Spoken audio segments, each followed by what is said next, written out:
Hello everyone, I am Shalabh Kumar Sinha, 2014 batch IPS, currently posted as Superintendent of Police, Durg.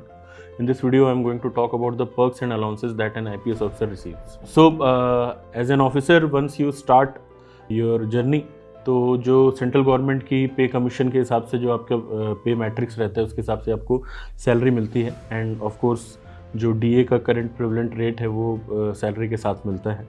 तो so suppose when we start as probationer या as an ASP in the field, तो जो 57,000 वाला scale है, I am forgetting the exact amount, 57,000 के आसपास का basic पे रहता है, प्लस जो करंट जैसे अभी 42% जो डियरनेस अलाउंस है वो रहता है. और उसके अलावा we get the travel allowance in case official work से हम कहीं बाहर जाते हैं तो ट्रैवल अलाउंस मिलता है. उसके अलावा HRA है, if you are not getting a government accommodation, HRA रहता है, अदरवाइज गवर्नमेंट एकोमोडेशन मिल जाता है. एंड फॉर एन ऑफिसर एक अच्छा खासा एकोमोडेशन रहता है. यू गेट हेल्प भी आपको मिल जाते हैं, डोमेस्टिक हेल्प्स मिल जाते हैं. You get vehicles, official vehicle है फॉर ऑफिशियल वर्क के लिए आपको गाड़ियाँ मिल जाती हैं, ड्राइवर रहते हैं, PSO साथ में रहते हैं, घर पे सिक्योरिटी रहती है आपके.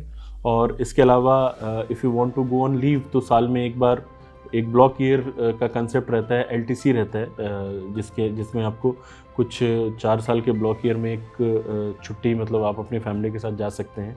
तो उसका जो आने जाने का रिटर्न एयर फेयर है वो आपको रीइम्बर्स हो जाता है.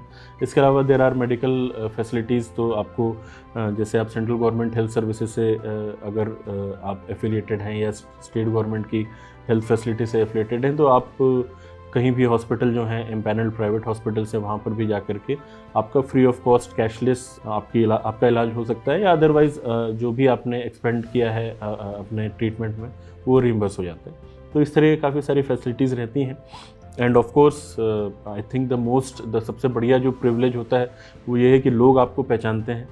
दे आर वेरी, मतलब they give you lot of respect. तो वो सबसे बड़ा प्रिविलेज मुझे लगता है सर्विस का. And of course you get to serve a lot of people. That is one of the highest perks of the service. इसके साथ साथ once you get into the service आपके पास बहुत सारे ऑप्शंस रहते हैं पर्सनालिटी डेवलपमेंट के लिए. सो बीच बीच में ट्रेनिंग्स होती रहती हैं. तो ट्रेनिंग भी मतलब ऑल ओवर इंडिया या फॉरेन ट्रेनिंग्स भी रहती हैं. तो अगर आप नॉमिनेट हो जाते हैं तो आपको गवर्नमेंट के एक्सपेंडिचर पे ट्रेनिंग करने का मौका मिलता है. इसके अलावा if you want to study abroad तो you can get permission from the government and the government can sponsor you for a foreign study trip. तो काफ़ी सारे हमारे सीनियर्स जाते रहते हैं फॉरेन के जो अच्छी अच्छी यूनिवर्सिटीज़ है वहाँ पर, ये भी है. इसके अलावा फॉरेन जो अपने डेपुटेशन पे फॉरेन कंट्रीज़ में आपकी पोस्टिंग्स हो सकती हैं. तो there are lot of facilities which the government provides for a person who is in the service. So these were some of the perks and privileges that an IPS officer gets. I hope you got something out of this video. Thank you very much.